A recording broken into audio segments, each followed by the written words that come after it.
वजीर की जान खतरे में थी। वह फकीर के कदमों में बैठा बार बार इल्तिजा कर रहा था, मगर फकीर खामोश रहा।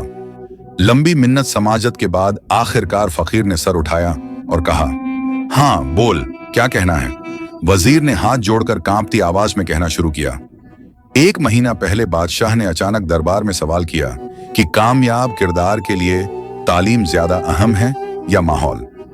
मेरे एक हमरुतबा वजीर ने फौरन कहा कि हुजूर, तालीम सबसे बढ़कर है, और मैंने जल्दबाजी में कह दिया कि नहीं जनाब, माहौल तालीम पर फौकियत रखता है। बादशाह ने हमें गुरूर भरी नजर से देखा और हुक्म दिया कि 1 महीने में दोनों अपने अपने दावे को अमली तौर पर साबित करें। जो न कर सका उसका सर कलम कर दिया जाएगा। वजीर ने कांपती आवाज में कहा। मैंने बहुत सोच विचार किया, मगर कोई रास्ता न मिला। फिर 24 दिन बाद मेरे हमपद वजीर ने बादशाह से इजाजत मांगी कि वह अपना दावा साबित करे। इजाजत मिलते ही उसने ताली बजाई। फौरन दरबार का दरवाजा खुला। बिल्लियां मुंह में प्लेटें दबाए दाखिल हुईं। प्लेटों में जलती मोमबत्तियां थीं। वे बिल्लियां कतार से इतनी सलीके से चलीं कि पूरी महफिल दंग रह गई। न प्लेटें गिरीं, न मोमबत्तियां बुझीं। पूरा दरबार दादो तारीफ से गूंज उठा। बादशाह ने फख्र से उस वजीर को देखा और फिर मेरी तरफ रुख किया। मेरी रूह कांप गई। मुझे अपनी मौत साफ नजर आने लगी। तब किसी ने आपका नाम लिया कि इस मुश्किल का हल सिर्फ आपके पास है। मैं 2 दिन का सफर तय करके आप तक पहुंचा हूं। अब सिर्फ 4 दिन बाकी हैं और मेरा अंजाम आपके हाथ में है। फकीर ने धीरे से कहा, वापस जाओ और बादशाह से कहो कि 30वें दिन तुम माहौल की बरतरी साबित करोगे। वजीर ने रोती आवाज में कहा, मैं ये कैसे कर पाऊंगा? फकीर ने इत्मीनान से कहा, आखिरी दिन मैं खुद दरबार आऊंगा। मुकर्रर दिन आ गया। दरबार खचाखच भरा हुआ था। वजीर का दिल जोर जोर से धड़क रहा था। सबकी नजरें बार बार दरवाजे की तरफ उठती।